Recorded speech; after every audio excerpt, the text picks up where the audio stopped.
Hello. In this lesson, we're going to go ahead and learn how to soften the shadows using Vray 3. And we're going to use the size multiplier to do that. So if you want to follow along, go ahead and keep on keeping on in Winston's cabin.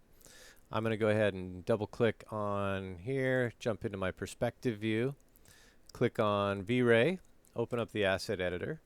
And as you can see, we still have this fun little bug here. All right. I'm going to start by opening up my Vray Interactive. And here it is. Again, it takes a while.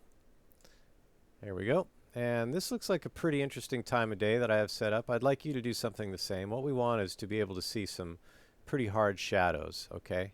So I'm going to go ahead and move this over here for just a second. And I'm going to zoom in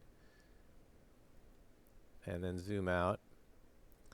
And I'm going to try and find some hard shadows, maybe right over here. These look pretty good.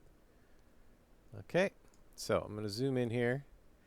And as you can see, again, it's the real-time rendering, so it's taking a while. But as it begins to cook, you'll notice that these lines are getting really, really hard. Okay, I think we'd like to soften those up just to make it a little bit more realistic. Okay, so what I'm going to do is I'm going to go over here to my settings, and I'm going to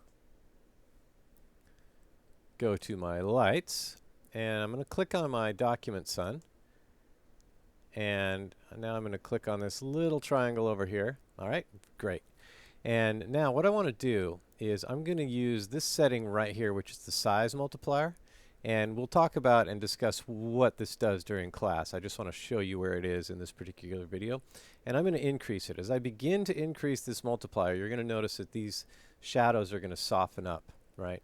So I'm going to slide it over to about 9.5. There we go. Let's take it to about 8. Okay, and you'll notice there, as I take it to about 8, those shadows begin to, start to get some fall off on the shadows.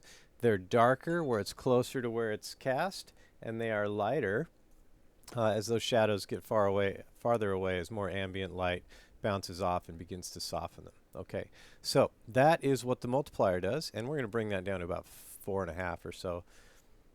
Okay, and the reason I want to take it to 4.5 is I want to look at it here. It's always a good idea to go in and out, right? So now I can see that taking it to 4.5 at that distance still looks a little dark. So I'm going to go ahead and crank it back up to about 9.5 or so. I'll just leave it at 10.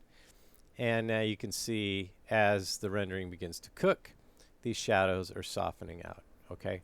Now, bear in mind that this is going to increase the processing time for your renderings. Okay. But that's looking pretty nice, pretty realistic. Okay. We're starting to get a little bit of a loss down here, but we can fix that later.